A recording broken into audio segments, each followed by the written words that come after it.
Ya Allah, kasih sayangmu, keberkahanmu, jaga negara Indonesia ini ya Allah, jangan sampai kurang makan warga negara Indonesia ya Allah, jangan sampai bentrok, jangan sampai pemimpinnya bisa diadu domba oleh pengacau itu. Adili Jokowi, adili Jokowi, adili Jokowi, itu bentuk adu domba itu bentuk adu domba. Jangan ikut-ikutan adili Jokowi, adili Jokowi. Kalau mau mengadili, laporin kepada polisi, laporin kepada KPK, laporin kepada jaksa. Itu cara kita mengadili. Lu mengadili di dokonening pinggir-pinggir dedalan, ya premen, tidak konstitusional. Ya kalau memang dinyatakan merasa ada salah nih Bapak Jokowi, ya silahkan laporkan. Tempatnya ada KPK, terus jaksa, kemudian polisi. Lah iki mah laporin yang tembok. Adili Jokowi, ya temboknya meneng baik. Lah ini adalah upaya-upaya untuk membuat kacau Indonesia, memecah belah bangsa Indonesia. Dimulai dari memecah belah para pemimpin-pemimpin kita. Warga Nahdlatul Ulama senantiasa setia kepada negara kesatuan Republik Indonesia. Assalamualaikum warahmatullahi wabarakatuh. Waalaikumsalam warahmatullahi wabarakatuh. Alhamdulillahil malikil hakim الجواد الكريم العزيز الرحيم فالطريق إليه واضح للقاصدين والدليل عليه لائح للناظرين والصلاة والسلام على سيدنا محمد وعلى آله وصحبه أجمعين أما بعد فيا أصحاب الفضائل حضرات المكرمين para alim, para kiai, para ulama, wabil khusus sahibil bait Kiai Abdul Rashid, pengasuh Majlis Shalawat Nariyah Tafrijiyah Blitar, mata'annallah bituli hayatih. Guru kita bersama Kiai Haji Saifuddin Zuhri dari Blitar, cuma sekarang lagi ngendong di Malang. Kiai Agus, Bapak Bupati Blitar yang diwakili oleh orang tua kita bersama hari ini dari Kabupaten Blitar, dari camat yang saya hormati Bapak Kepala Desa, Ketua Majelis Ulama Indonesia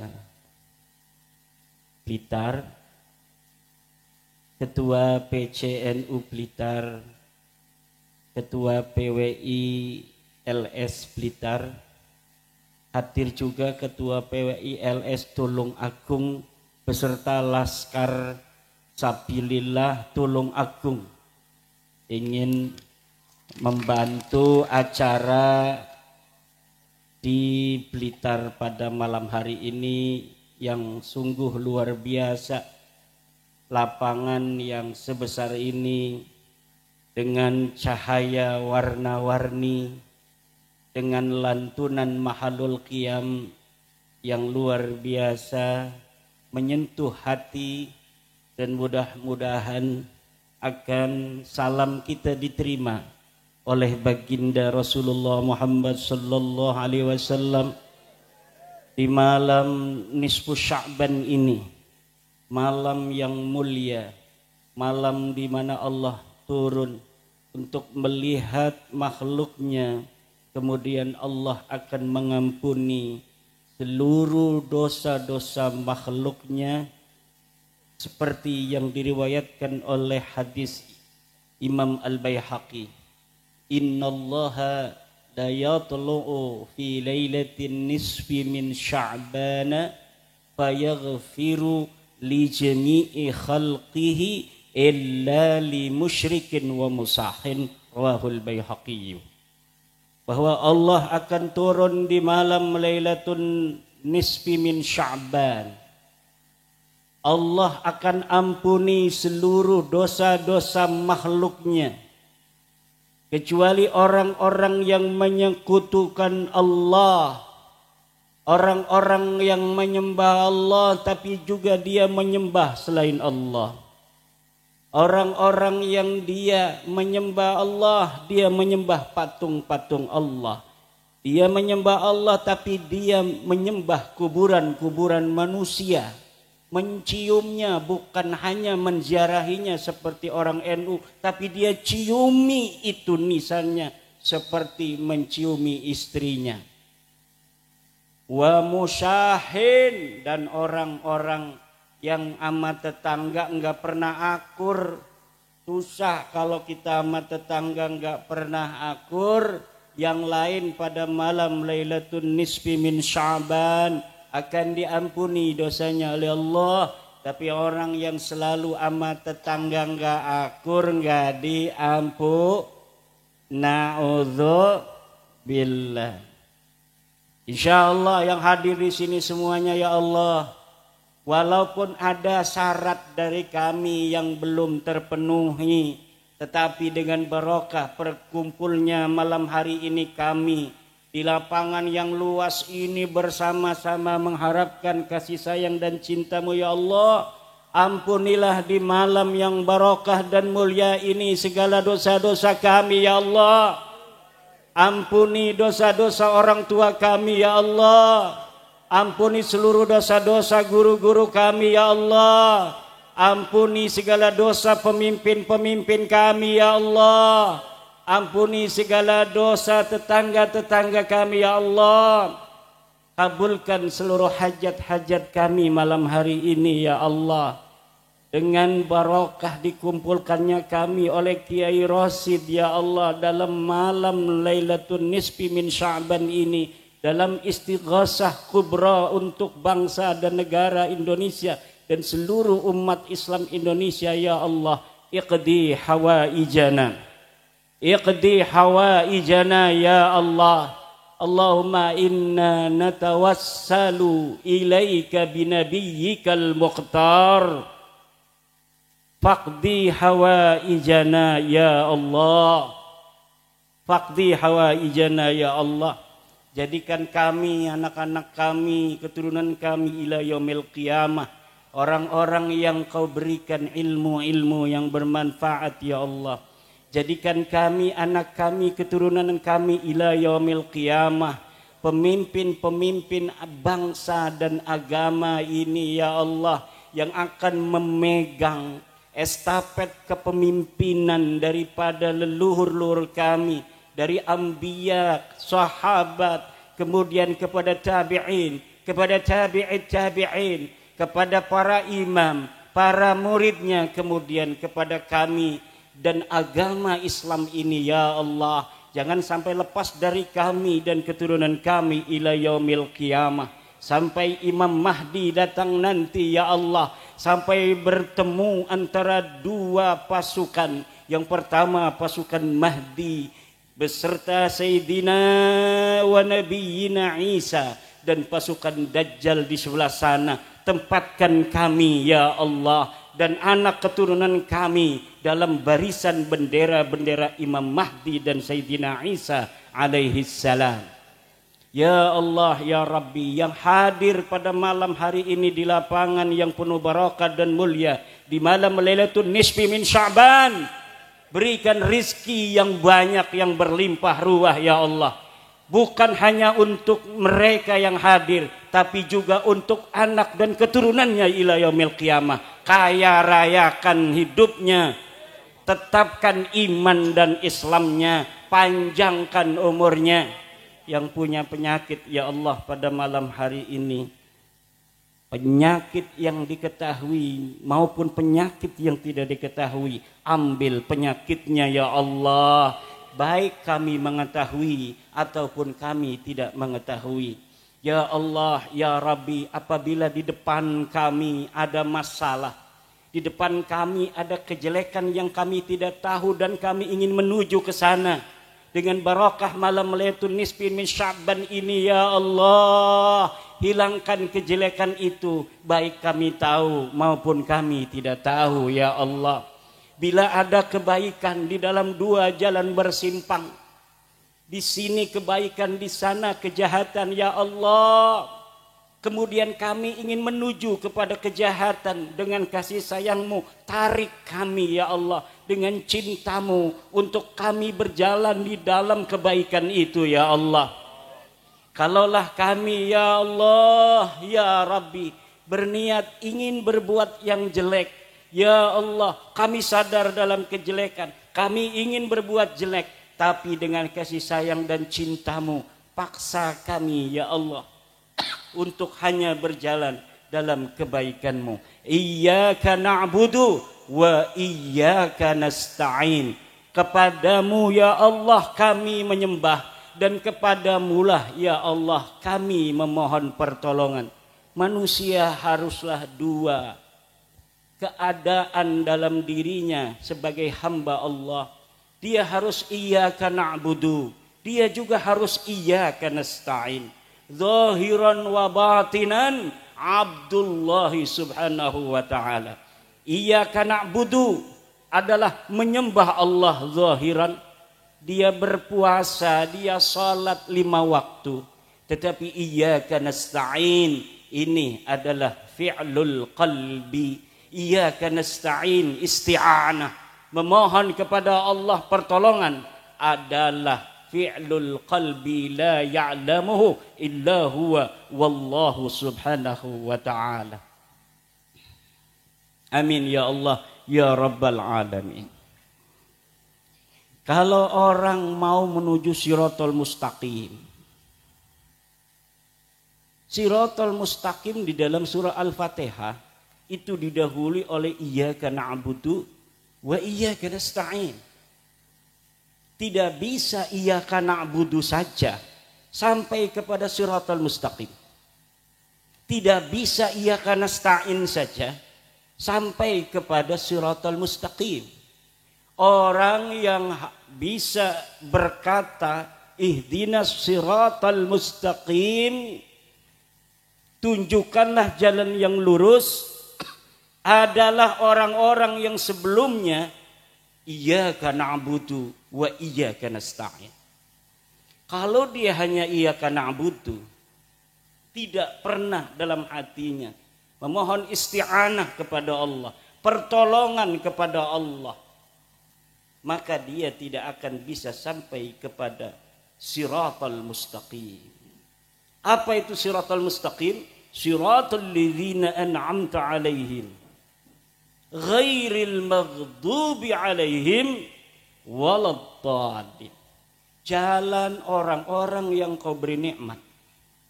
Siapa orang-orang yang Kau beri nikmat?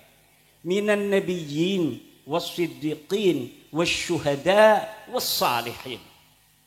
Para nabi dan para wali-wali Allah. Siddiqin, orang yang sangat jujur.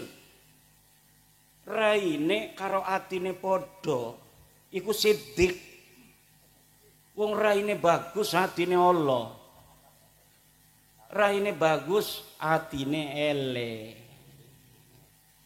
Iku tidaklah menjadi siddiq. Siddiq itu zahiran wa batinan. Dia sigat mubalaghah, siddiqun. Sigat mubalaghah sadukun, saddaqun, siddiqun, misdaqun, sadikun. Lah ini siddiqin, orang-orang yang jujur. Kemudian orang-orang yang hanya iyyaka na'budu, kayak wong Wahabi. Wong Wahabi ku iyyaka na'budu ini luar biasa. Allahu Akbar, Allahu Akbar. Langsung tamu ditinggal. Wong Wahabi langsung wudu, salat, tamu melongo bedewe. Ada lagi orang yang cuma iyyaka nasta'in. Ning Allah be kuat. Allah, Allah, Allah, pori-pori ini bayi nyeluk Allah. Tapi salat orang gelem. Yai. Salat ora gelem iki wong iya kana stain doang tapi ora iya kana butuh. Iki masih akeh, Bu. Masih akeh Pak wong sing iya kana stain tapi ora iya kana butuh. Kadang-kadang dheweke iku lebih baik kedelenge dalam akhlak daripada wong sing iya kana butuh. Ora lakukan salat tapi ora lakukan korupsi. Ana wong salat melulu tapi korupsi. Lah sing iki sing bagus endi ku? Wong ora kon salat, ora korupsi. Tapi wong salat baik korupsi bagus endi? Lah sing bagus. Orang yang salat tapi dia korupsi tidak bagus. Orang yang tidak salat tapi tidak pernah korupsi tidak bagus. Karena dia tidak bisa mencapai siratal mustaqim. Jalan yang lurus. Jalan yang lurus hanya bisa dicapai oleh siapa? Iyyaka na'budu wa iyyaka nasta'in. Orang yang mau menyembah Allah dalam zahirnya dan dalam hatinya ada kepasrahan. Butuh kepada Allah. Zikir dheweke. Maca ijazah saking Mbah Hasyim Asy'ari. Ini yang dibaca tadi, Bu. Ini yang dibaca wiridan tadi, wiridan Mbah Hasyim Asy'ari. Yang jarang orang tahu, tapi Kiai Rasyid dapat ijazah dari muridnya Mbah Hasyim Asy'ari. Alhamdulillah. Mana itu Kiai Rasyid? Ini yang hadir semua diijazahkan ya. Jadi sanadnya langsung bisa ke Mbah Hasyim Asy'ari. Cari wiridan harus yang sanadnya jelas.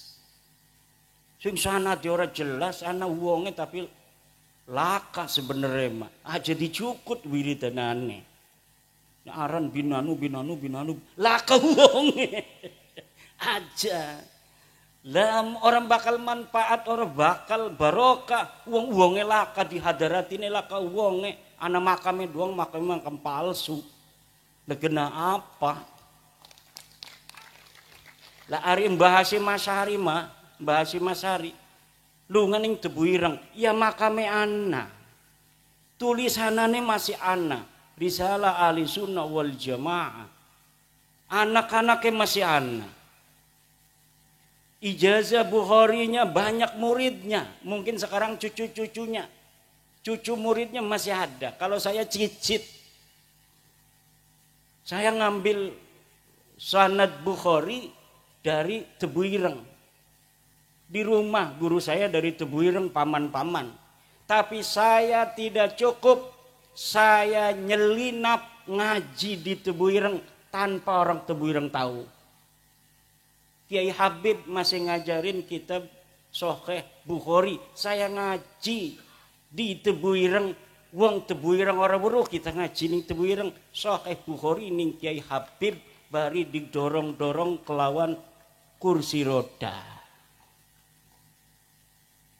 Kenapa? Sanadnya jelas. Mbah Hasyim Asy'ari muhaddisun faqihun. Muhaddisun faqihun dan hati-hati dalam tasawuf. Mbah Hasyim Asy'ari sufi tapi hati-hati dalam tasawuf, tidak sembarangan tasawuf Mbah Hasyim mau. Kenapa? Karena tasawuf qad ikhtalata minha bil falsafah. Banyak dari tasawuf yang telah bercampur dengan filsafat dan sebagiannya lagi qad ikhtalata bizzandaqah, dengan kezindikan. Wis kita mah sing penting inget ning Allah. Ora salat maning ora apa-apa ning Al-Qur'an nega aqimus shalah lidzikri. Dirikanlah salat karena mengingat aku. Karena tujuan salat adalah mengingat Allah, maka ora usah salat sing penting inget ning Allah. Petoa. Sira lamun pengen mangan inget doang wareg ora? Betul apa ora? Ibu-ibu pengen mangan. Ibu-ibu pengen mangan, inget doang wareg ta ora? Iki melongo iki ngerti ta ora bahasa Jawa kresek iki? Bu, iki kula wong Banten. Tapi Banten ngomongnya ana sing Jawa. 4 kabupaten itu Jawa. Kabupaten Serang, Kota Serang, Cilegon, Kabupaten Tangerang. Kabupaten Tangerang ada 29 kecamatan, 7 kecamatan bahasa Jawa. Kula ning Kabupaten Tangerang bahasane Jawa. Jawa ndi? Ya Jawa bener. Tapi digawan ning Wonogiri kula ngomong Jawa. Wong Wonogiri orang ngerti kula ngomong Jawa iku apa artine? Remen. Kata orang tua dulu leluhur wong Kresek Banten itu dari Jawa. Sudah sekitar 1570 sampai sekarang 2024. Wis 500-an tahun. 500-an tahun wis ana ning Banten. Barang balik ning Wonogiri ngomong Jawa, ngakune orang ngerti ngomong Jawa. Asale sing Wonogiri. Salah satu nenek saya itu dari Wonogiri, Nyai Ageng Wonogiri. Nyai Ageng Wonogiri masih ada makam ning Banten. Dikawin nang Sultan Maulana Muhammad Nasruddin. Maulana Muhammad Nasruddin baru berumur 24 tahun perang mati. Rabine lagi ngandung umur 3 bulan. Coba lamun umpamane waktu iku rabine orang ngandung, Kesultanan Banten putus. Ning zaman Sultan Maulana Muhammad Nasruddin sultan ketiga dari Banten.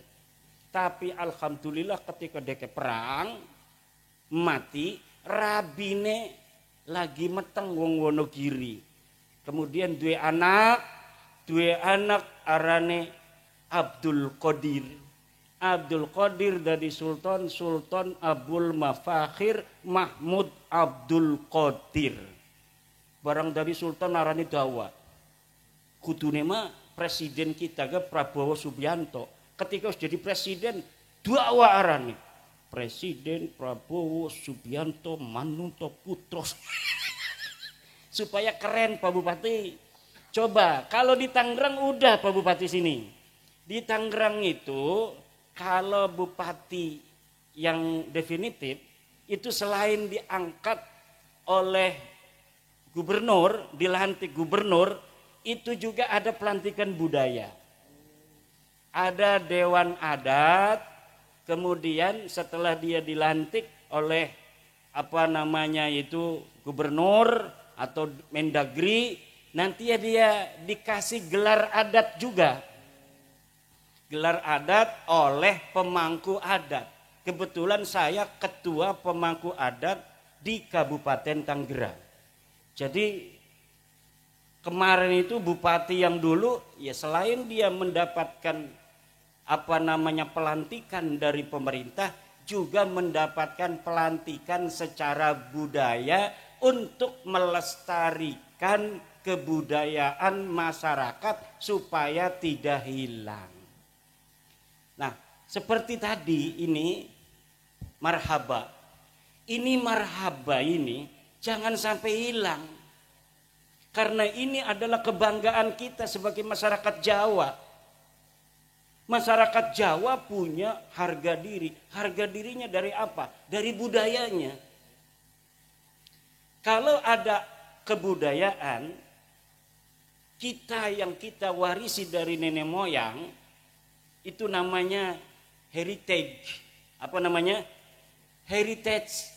Heritage itu warisan budaya yang diturunkan oleh leluhur kita secara turun-temurun sebagai identitas dan jati diri kita sebagai bangsa yang telah berkembang leluhurnya dan menguasai daerah ini selama ribuan tahun. Itu ciri-cirinya adalah warisan heritage ini yang diturunkan dari satu generasi ke generasi yang lain. Tidak bisa musuh-musuh itu menjajah kita apabila kita masih kekeh untuk menjaga warisan budaya itu. Selama mereka itu belum bisa menggantikan budaya kita, berarti kita masih menang. Tapi kalau mereka itu sudah bisa untuk mengganti budaya kita dari A sampai Z, termasuk bagaimana cara kita mengekspresikan rasa cinta kepada Nabi Muhammad dan ahli bait Nabi, mau diganti oleh budaya mereka yang mereka bawa dari tanah leluhur mereka. Padahal mereka kesini mau numpang makan karena di sana nggak ada padi, di sana nggak ada pohon, di sana nggak ada ketela. Dia kayak kurang makan, wedus bae wis padalah kesusune ning kana. Akhirnya dia kayak gelati pangan ning di. Ya tidak ada lagi jannatun fid dunya Indonesia jannatun fid dunya. Surga yang ada di dunia ini adalah Indonesia. Malam hari ini kita beristighosa untuk menjaga Indonesia. Coba wong desa Blitar yang dulu Insinyur Soekarno, ya. Iki kiai iki lagi nonggoni kita ngomong nasam kok dingin Gus. Isku memeruk kabeh wis putus nasabega. Kiai. Ini kan tempat lahirnya Insinyur Soekarno. Betul enggak? Makamnya pun wis ditakdirakan nang Allah mati ning Jakarta. Wis dikubur ning Bogor. Tapi leluhur orang-orang Belitan di mana dia dilahirkan di sini terus ning Allah peninjauan kembali. Ya Allah, kita mengajukan peninjauan kembali ke mahkamah kuburan. Ini putra kami Soekarno, kenapa dimakamin di Bogor? Dia lahirnya di sini. Tolong ya Allah, rubah itu di Lauhil Mahfuz. Di mana dikatakan lahir di Blitar, mati dan dikubur di Bogor. Tolong ganti itu yang ada di Lauhil Mahfuz. Akhirnya Allah itu kan yamhullahu ma yasha wa yusbit. Allah bisa menghapus takdir, Bu, aja gegabah. Allah bisa menghapus takdir wis ditentukan. Maka digerakkanlah akhirnya kita bangsa Indonesia untuk memindahkan jasad Bung Karno dari Bogor kembali ke kampung halamannya di Blitar ini. Aja macam-macam wong Blitar. Wong Blitar iki presidene se-Indonesia. Presiden pertama se-Indonesia. Tapi aja sombong dingin, presiden kedua wong Banten. Siapa namanya? Saprudin Prawira, yang bisa menyelamatkan Indonesia ketika Soekarno sedang di penjara. Saudara, siapa dia? Saprudin Prawira Negara bin Pangeran Hatab bin Sultan Aliuddin Raja terakhir Banten. Orang kalah kita ya. Ibu tuane wong Padang. Wong Banten kan uangnya orang pati open. Ibunya dia aslinya orang Banten. Bapaknya asli orang Banten. Ngomongnya Jawa, lahir ning Kaujon. Uangnya wong anyer.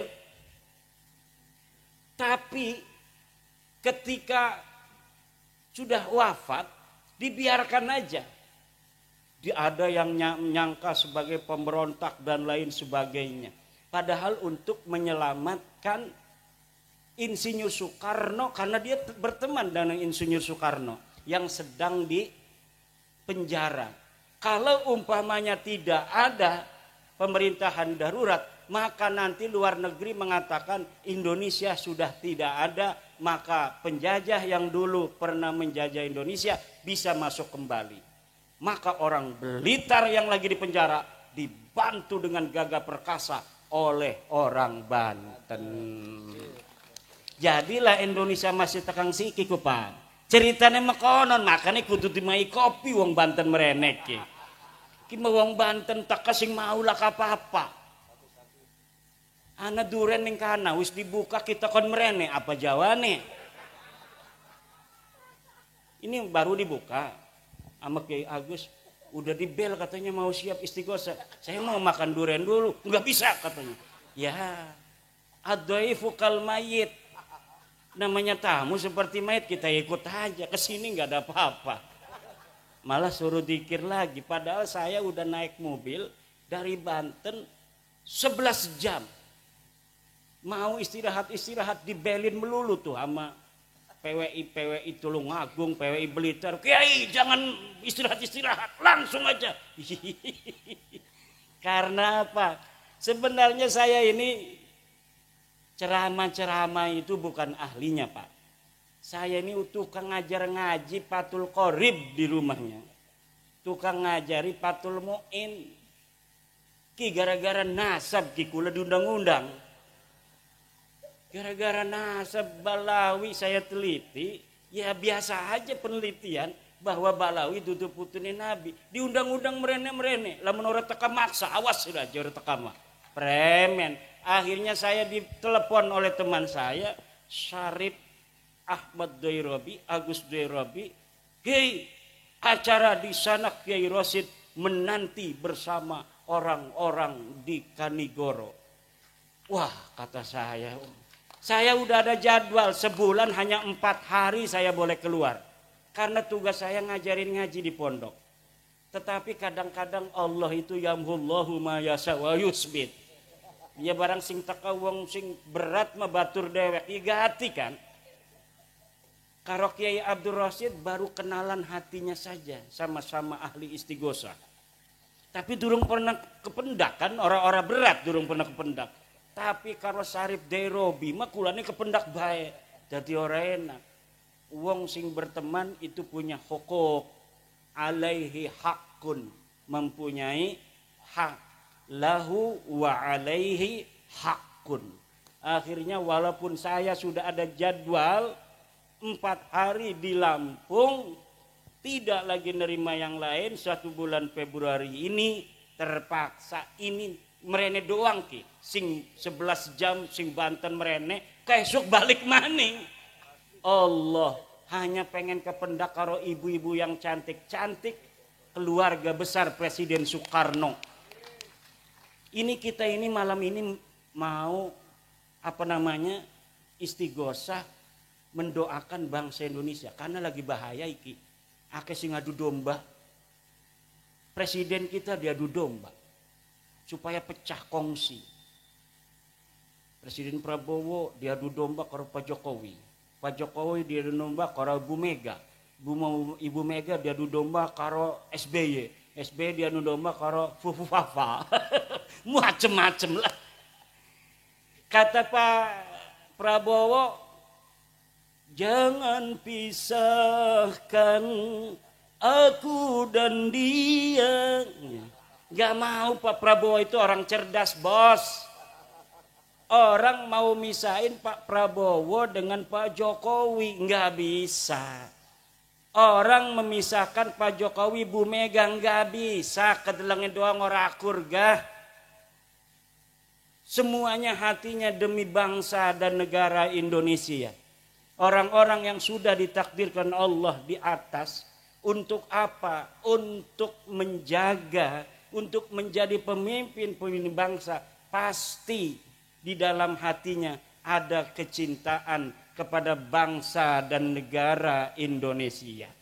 Semuanya saya yakin tidak mau bangsa dan negara Indonesia ini hancur, kembali ke zaman dahulu kala.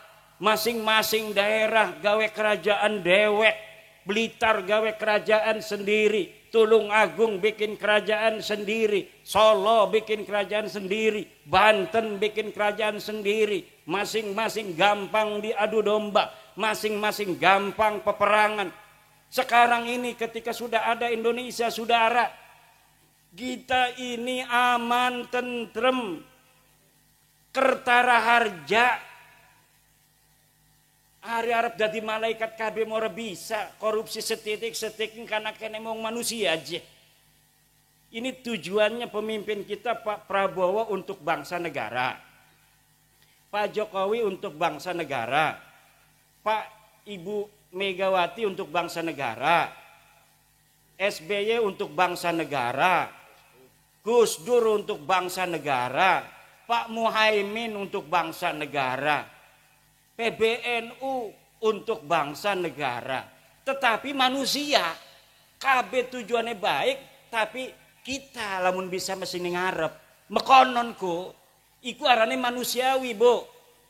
Ngerti teh boten nyengir-nyengir mekenen ki? Bu, semuanya untuk bangsa negara kita. Tetapi karena manusia itu wataknya itu seperti watak asalnya. Asalnya manusia itu adalah dari sperma, Bu. Sperma itu kalau kita belajar ilmu biologi, kita ini belajar ilmu biologi ketika ning sanawiyah, betul? Ada zigot segala macam, bahwa manusia ketika dia itu menjadi sperma itu jumlahnya jutaan masuk ke rahim wanita. Tapi yang nyampe pertama hanya yang paling cepat nyampenya inilah ke dinding rahim wanita yang akan menjadi anak. Yang lainnya itu mati. Kenapa? Karena kalau sudah ditempatin satu, yang lain enggak bisa. Jadi manusia itu asalnya musabakoh. Manusia itu nih sekarang ini kitalah yang terbaik dari saudara-saudara kita yang jumlahnya jutaan itu. Waktu malam-malam abah kita karo emak kitaku.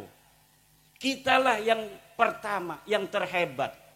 Kemudian kita menjadi segumpal darah. Kemudian jadi segumpal daging. Kemudian dibentuklah oleh Allah. Laki-laki atau perempuan. Dikasih nyawa oleh Allah. Dilahirkan. Dialah yang terbaik. Dialah pemenang.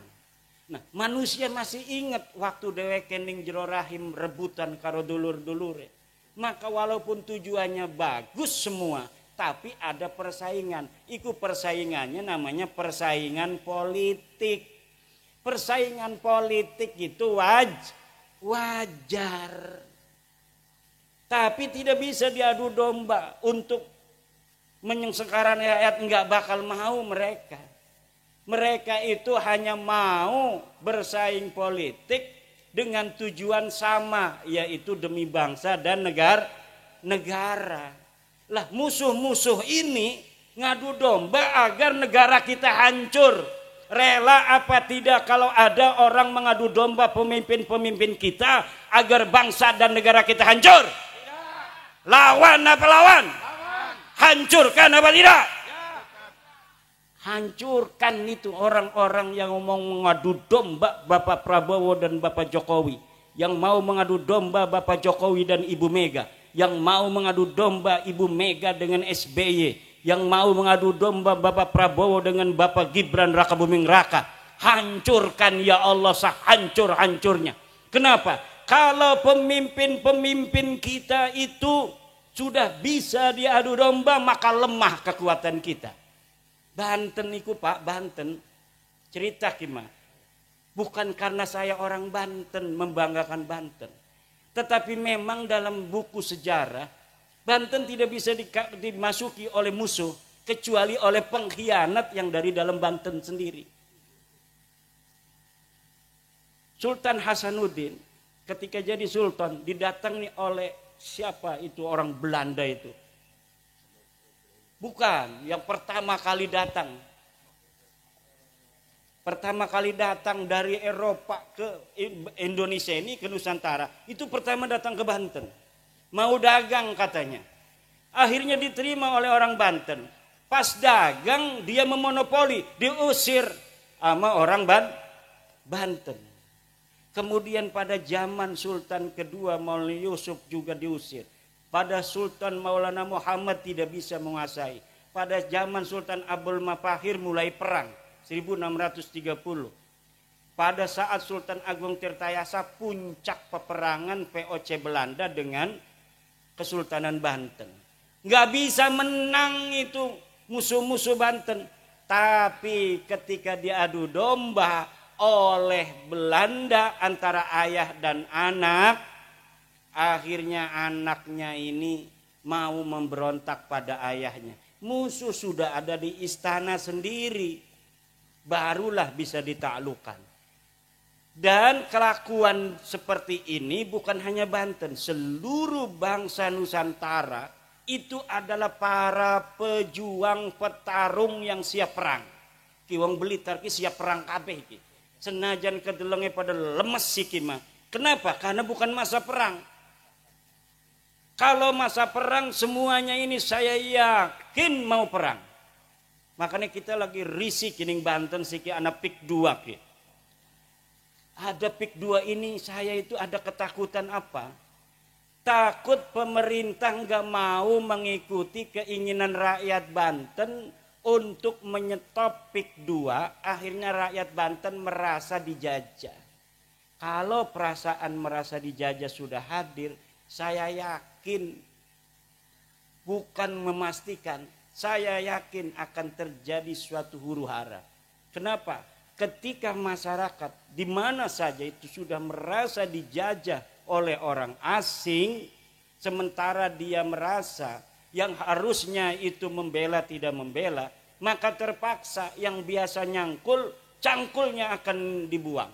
Yang biasa nyoret kitab, pulpennya akan dibuang, kitabnya akan ditutup. Yang biasa dagang, tokonya ditutup. Yang biasanya cuma nganggur di pos kamling, main remi, main catur, caturnya disepak. Nah ini makanya PBNU sudah mengeluarkan Bahsul Masail kemarin, bahwa menurut Bahsul Masail Nahdlatul Ulama, hasil keputusan tahun 2025 ini laut haram disertifikat. Saya memohon kepada pemerintah, presiden, menteri ATR BPN, menteri KKP, dan seluruh yang terkait, bahwa PBNU sekarang sudah memberikan fatwa keagamaan bahwa mensertifikat laut dengan HGB dan SHM hukumnya haram. Tolong patuhi fatwa Nahdlatul Ulama, hentikan PIK 2 di Tangerang dan seluruh Indonesia. Karena apa? Ternyata bukan hanya di Tangerang laut itu disertifikat, Bu. Di Sidoarjo ada, di Surabaya, di Madura, anak wong Madura. Laut wis disertifikat. Di daerah lain juga banyak, kata menteri itu. Ternyata bukan hanya di Tangerang. Makanya Tangerang yang menjadi sumbunya. Ketahuan. Memang benar-benar daerah keramat itu. Daerah Banten kata orang tua, ini kata orang tua, mungkin kata orang Blitar, tanah Blitar keramat. Kata orang Banten, tanah Banten berkeramat. Tapi lamun dideleng-deleng ternyata anak bener ya. Dulu Sultan Agung Mataram yang masih saudara, sama-sama keturunan Ki Ageng Pemanahan dari jalur Ibu Banten, itu mau nyerbu ke Banten. Waktu mau nyerbu niat saja, itu malamnya sudah mimpi dia itu nanahan semua sekujur tubuhnya. Ngimpi doang. Akhirnya dia bangun, pas bangun ini bekas-bekas nanahnya masih ada. Apa ini urusannya? Oh, Sultan, jangan sampai menyerbu Banten. Akhirnya nggak jadi. Nah sekarang juga gara-gara Banten ketahuan, seluruh sertifikat laut ketahuan. Bekasi yang paling dekat dengan Jakarta itu nggak ketahuan.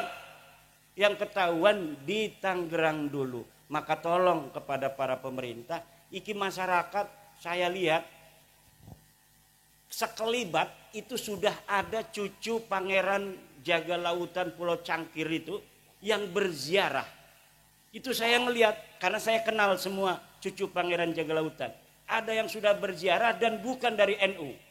Jadi banyak cucu-cucu Pangeran Jaga Lautan itu yang bukan NU. Dia masuk ke ITB, ke IPB, jadi HTI. Dia menjajakan HTI di Banten gak laku-laku. Nah, sekarang ini kalau menjajakannya ini adalah keadilan, kalau menjajakannya keadilan di Banten karena ada pendidasan, akan laku dia ini. Saya kenal karena masih saudara. Wah, udah ada nih oknum-oknum nih jarah. 2 hari lagi setelah dia jarah, demo di situ. Wah, ini kemarin itu. Kenapa? Kalau jualan HTI enggak laku, tapi kalau jualan keadilan laku. Kenapa? Keadilan itu sangat dirasakan oleh masyarakat. Makanya tolong, ini kalau sudah orang-orang yang tidak cinta kepada NKRI, yang tidak cinta kepada Pancasila, Bhinneka Tunggal Ika, sudah ikut main begitu, ini pasti masyarakat itu akan mudah dibodohi, akan tidak jernih lagi cara berpikirnya, dan gampang untuk diajak menuju hal-hal yang kurang produktif untuk bangsa, negara, dan agama Islam sendiri. Maka tolong, hal-hal pembangunan yang sangat sensitif dengan kepentingan masyarakat secara luas seperti laut ini adalah milik umum, malun mustarak. Menurut fatwa PBNU dalam Bahsul Masail Kombes dan Munas 2025 ditetapkan bahwa laut adalah malun mustarakun, harta yang dimiliki oleh semua, tidak boleh haram hukumnya disertifikat baik HGB maupun SHM. Tolong pemerintah memperhatikan hasil keputusan daripada organisasi Islam terbesar di dunia, yaitu Nahdlatul Ulama. Supaya apa? Ini orang-orang pengadu domba ini supaya tidak lagi punya jalan untuk mempengaruhi masyarakat. Pada saat yang sama HTI di mana-mana mengkibarkan benderanya. Coba di Surabaya, tempat berdirinya Nahdlatul Ulama, ribuan HTI mengibar-gimbarkan bendera. Hari yang sama di Jogja juga mereka mengibar-ngibarkan bendera HTI. Di Banten ketika ada demo itu, demo menuntut ditutupnya PIK 2, baik PSN-nya maupun PIK 2-nya yang bukan PSN, itu saya lihat mereka tidak mengibar-ngibarkan bendera la ilaha illallah. Tetapi 70% itu orang-orang HTI. Masyarakatnya hanya beberapa persen. Nah, makanya ini adalah sebuah hal yang mengkhawatirkan.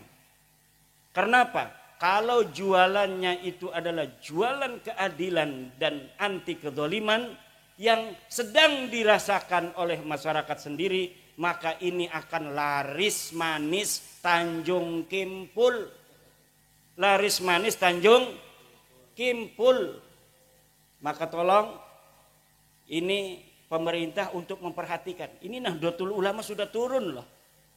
Pakai fatwa Bahsul Masail. Saya di malam-malam di bel untuk datang ikut juga. Kata saya ndak mau ikut-ikut dulu. Nanti kalau sudah kondisinya kondusif, baru saya ikut-ikutan lagi. Sekarang mah, iya, saya sekarang ini lebih baik bersama Nahdlatul Ulama di bawah ini enak sekali. Kenapa? Karena Nahdlatul Ulama hari ini sudah 56%, Bu. Dari seluruh masyarakat yang mengaku Islam, 56%-nya mengaku NU. Ini sebenarnya pun kata sebagian teman, ini sudah dapat ngepres Sebenarnya lebih dari 56%. Tetapi tidak baik untuk keseimbangan suatu bangsa di mana sebuah organisasi sangat mendominasi dari jumlah kuantitas. Sebenarnya lebih daripada 60%. Tetapi ditekan agar apa? Agar tidak terlalu gejlok. Masa iya nanti akan bahaya sekali. Bahaya sebuah bangsa organisasi banyak, tetapi ketika disurvei, organisasi Islam itu ada ratusan, Pak. Ratusan. Tapi pas disurvei, ada organisasi yang sama sekali tidak punya massa. Bahkan ada organisasi yang organisasinya, pengurusnya itu luar biasa. Dia acara apa saja itu aktif. Bahkan sering bikin sebuah pengamatan terhadap kejadian sosial dan politik. Terkenal ketua anu, sekretaris anu. Tetapi ormas ini ketika disurvei ke bawah tidak punya massa ternyata. Tapi NU yang dirinya sendiri merasa hanya punya 90 juta. Itu Yai Said Agil Siraj kalau ditanya orang, Yai NU itu jumlahnya ada berapa? 90. Iku uling awag. Uling awag, nebak-nebakan doang. Tidak berdasarkan survei. Pas tahun 2017 disurvei, saya ikut ketika presentasi tim surveyornya itu. Ketika tim surveyor presentasi dari Alpala Riset, saya melihat bahwa 130 juta 2017 itu orang mengaku dirinya NU. Itu masih sekitar 53%. Kemarin saya nggak ikut, tetapi mendengar Gus Yahya mengatakan sudah 56% orang Islam di Indonesia mengaku dirinya NU. Coba itu hitung. Berapa jumlahnya orang NU yang ada di Indonesia? Dari 280 penduduk Indonesia, 89%-nya Islam. Dari 89% ini 56%-nya mengaku NU. Allah. Iki NU semakin terus nyinyirin orang, semakin gede. Nang apa? Barokah. Kayak PWI ki, karena PWI ki anaknya NU. Semakin ditolak, semakin di mana-mana pengen jadi PWI. Syaratnya PWI harus bermitra di bawah NU. Ini permintaan dari mana-mana. Bahkan di Jawa Barat, kenapa kemarin itu sampai ada sedikit permasalahan organisatoris. Ketua Jabarnya itu dibekukan. Itu dibukukan bukan karena dia itu ada kesalahan yang fatal, bukan. Karena banyak kabupaten yang pengen dilantik oleh DPW Jabar susah mencari kiainya, ketuanya kiai banyak acara. Jadi kabupaten-kabupaten pengen dilantik nyari kiainya susah. Jadi mereka datang sendiri kepada kantor pusat di Cirebon. Akhirnya udah kata Ketua Umum PWI Kiai Abbas, Jabar dibekukan aja. Kiai Abdul Mujib pengurus atau ketua Jabar dijadikan pengurus pusat dulu. Akhirnya sekarang dibentuk lagi yang baru, ketuanya Kiai Abah Setu. Itu mulai orang-orang pada ingin setiap kabupaten dilantik PWI-nya di tingkat kabupaten. Jadi ini luar biasa PWI ini, kayak NU zaman dulu. NU zaman dulu itu kadang-kadang belum ada pengurus provinsi. Ada kecamatan yang sudah mendeklarasikan MWCNU. Seperti di Banten itu kampung saya, itu Kiai Muhammad Amin pulang dari Mekah tahun 1936. Kiai Muhammad Amin ini bapaknya Kiai Ma'ruf Amin. Dia pulang dari Mekah, Belum ada kepengurusan tingkat kabupaten PCNU tahun 1936. Tapi Kiai Amin ini langsung mendirikan MWCNU tingkat kecamatan. Jadi kecamatannya ada, kabupatennya belum ada. Nah ini seperti ini nih PW ini. Kadang-kadang kabupatennya pengen, provinsinya susah. Nyari ketua provinsinya karena kiai semua. Kalau di Wonogiri, Seragen, sekitarnya itu semuanya kebanyakan Surya PCNU. Gampang nyarinya kalau Surya, paling dia di pondok ngajar ngaji. Tapi kalau kiai penceramah susah. Nyari saya itu gampang, Pak. Karena ada di pondok ngajar ngaji tiap waktu. Asar ngajar ngaji, maghrib ngajar ngaji, subuh ngajar ngaji. Sekarang ini nggak ngajar ngaji nih, ya karena dikerjain oleh Kiai Rosid. Suruh bertemu dengan saudara-saudara Presiden Soekarno supaya saya dapat barokah. Ya Presiden Soekarno, terima kasih atas perjuanganmu dulu membebaskan bangsa dan negara ini dari penjajah.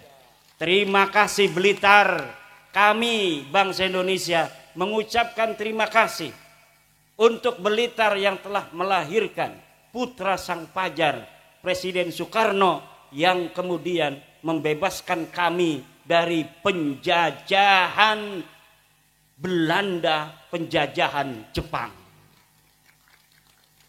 Kita tinggal menghancurkan penjajahan spiritual, pengakuan orang-orang yang merasa lebih mulia dari orang lain. Ini bahaya bagi keagamaan masyarakat Islam. Dalam ajaran Islam, inna dina indallahil Islam, sesungguhnya agama yang paling mulia adalah agama Islam. Dan dalam Islam orang yang paling mulia itu adalah orang yang paling bertakwa. Inna akramakum indallahi atqakum. Bahwa sesungguhnya orang itu bukan dilihat kemuliaannya dari keturunan siapa dia. Dilihat dari pangkatnya, dilihat dari banyaknya uang. Tidak, tapi dilihat dari takwanya. Semakin dia bertakwa maka dia semakin mulia di hadapan Allah Subhanahu wa ta'ala. Tidak ada di dalam Islam orang dilihat dari keturunannya. Dia mau keturunan siapa saja, kalau dia bertakwa maka dialah yang paling mulia. Inilah ajaran Islam dan inilah ajaran Pancasila, sila kedua, kemanusiaan yang adil dan beradab. Jangan mau dibohongi bahwa Anda lebih rendah dari mereka dan mereka lebih mulia dari Anda hanya berdasarkan pengakuan bahwa mereka sebagai keturunan Nabi. Apalagi yang mengaku itu keturunan palsu, yang DNA-nya tidak terkonfirmasi, nasabnya tidak ada di kitab nasab, nama-namanya dalam kitab sejarah. Jangan mau kalian orang-orang mulia, turunan orang mulia, orang Blitar, bahannya bahan bagus, bisa jadi presiden. Sudah terbukti orang yang lahir di Blitar bisa jadi presiden. Haram hukumnya orang Blitar merendahkan diri di hadapan bangsa lainnya. Apalagi bangsanya itu bukan bangsa Indonesia. Tunjukkan dada orang Blitar. Dada orang Blitar. Dadaku, iki dadaku, endi dadamu, kata Presiden Soekarno. Indonesia menggugat itu siapa? Insinyur Soekarno. Sekarang Blitar menggugat nasabah Lawi. Tidaklah heran kalau Blitar ini menjadi salah satu pelopor di Indonesia terhadap peningkatan martabat, harkat, derajat jati diri bangsa Indonesia. Karena dari Blitarlah putra sang pajar dilahirkan. Siapa saja orang yang terlahir dari Blitar pantas jadi presiden Republik Indonesia.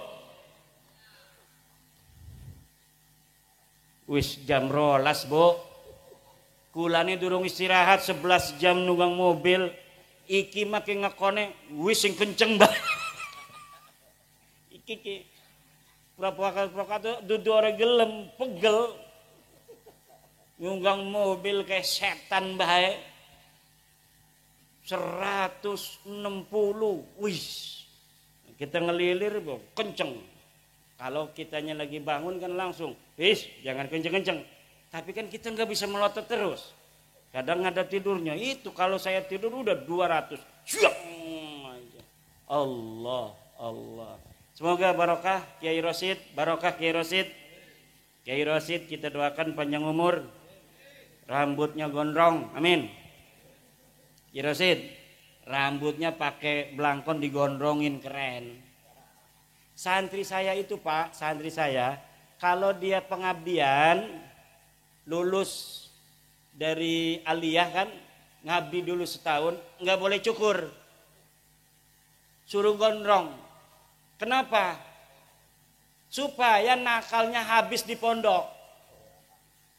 Nanti ketika di masyarakat dia udah nggak heran lagi ngelihat orang gondrong macem. Dulu aja saya udah gondrong di pondok kan.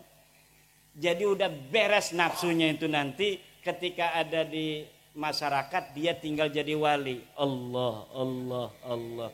Tapi kalau belum pernah agak nakal di pondoknya, nanti kurang ajarin yang ngumahiku ku. Wis dadi kiai ngebonceng-bonceng rangda melulu. Iki bahaya iki. Kiai Saifuddin Zuhri, terima kasih ini bisa mendampingi dari Malang. Kiai katanya mau acara di Blitar, itu kampung saya itu. Saya lahir di situ. Saya mau hadir katanya. Masya Allah kata saya, dari Malang itu kan berjam-jam. Tetapi karena beliau pejuang, beliau ini bawa jamaah dari Malang ke Kresek, ke Banten. Kresek itu kecamatan, sebelahnya itu Gunung Kaler Tenara. Nah, di Mekah itu dikenalnya hanya Tenara. Ya, jadi orang-orang yang disebut Tenara zaman dulu itu Ronjo, Tirtayasa, Kresek, Tanara sekarang ini. Nah, jadi kalau sekarang administrasinya Kresek.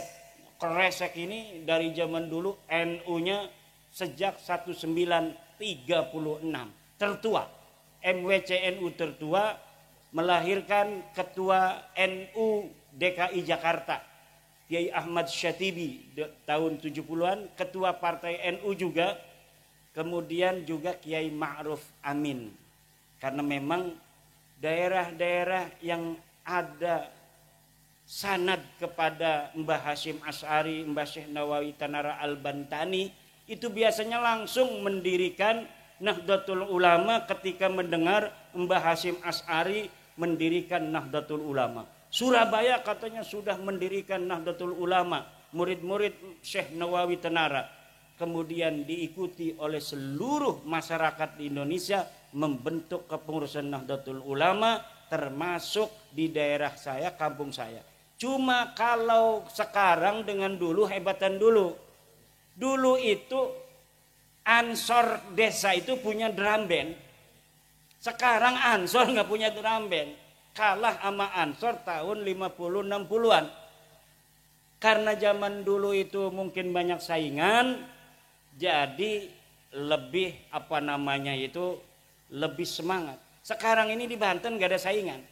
Memang Jawa Timur ini hebat organisasi NU-nya, tetapi masih ada Muhammadiyah segala macam di kampung-kampung. Kalau di Banten NU semua, tapi organisasinya nggak terlalu jalan. Tapi Muhammadiyah nggak ada di kampung-kampung. Di kecamatan itu nggak ada itu, di kampung-kampung kecamatan pengurus Muhammadiyah nggak ada. Hanya ada di tingkat kabupaten. Tapi diajak NU-nya, kalau dia omong bukan NU marah. Tapi PBNU suruh begini, saya NU tapi NU-nya Mbah Hasyim.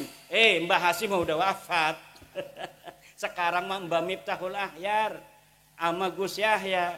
Kalau sudah menentukan secara organisasi seperti kemarin tentang Ba'sul Masail, bahwa yang namanya laut itu haram untuk di sertifikat, maka kita harus ikut kalau mengaku jamaah Nahdlatul Ulama. Kalau masih pendapat pribadi, baru itu namanya pendapat pribadi, kita boleh berbeda. Tapi kalau sudah keputusan dari keputusan sebuah organisasi, itu kita harus sam'an wa ta'atan. Demikian, barokah insyaallah, banyak duitnya yang hadir di sini semuanya.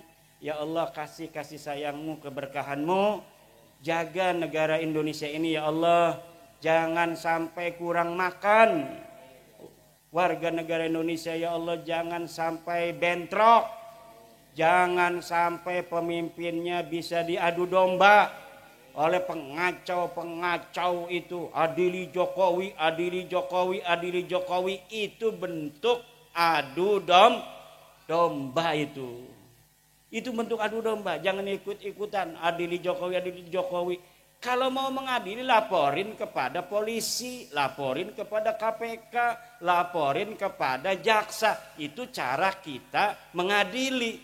Lu mengadili di dokonening pinggir-pinggir dedalan, ya premen, tidak konstitusional. Ya kalau memang dinyatakan merasa ada salah nih Bapak Jokowi, ya silahkan laporkan. Tempatnya ada KPK, terus jaksa, kemudian polisi. Lah iki mah laporan yang tembok adili Jokowi, ya temboknya meneng baik. Lah ini adalah upaya-upaya untuk membuat kacau Indonesia, memecah belah bangsa Indonesia, dimulai dari memecah belah para pemimpin-pemimpin kita. Warga Nahdlatul Ulama senantiasa setia kepada negara kesatuan Republik Indonesia. Ibu Mega pemimpin bangsa, Pak Jokowi pemimpin bangsa, Bapak Prabowo pemimpin bangsa, Gus Dur pemimpin bangsa, NU pemimpin bangsa. Semuanya kita doakan agar senantiasa dalam lindungan Allah Subhanahu wa ta'ala. Dan seluruh musuh bangsa Indonesia dan negara Indonesia, ahlikhum ihlakan ya Allah, ahlikhum ihlakan. Nah, terakhir mari kita sama-sama, karena ini sholawat nariyah, kita sama-sama bersolawat nariyah.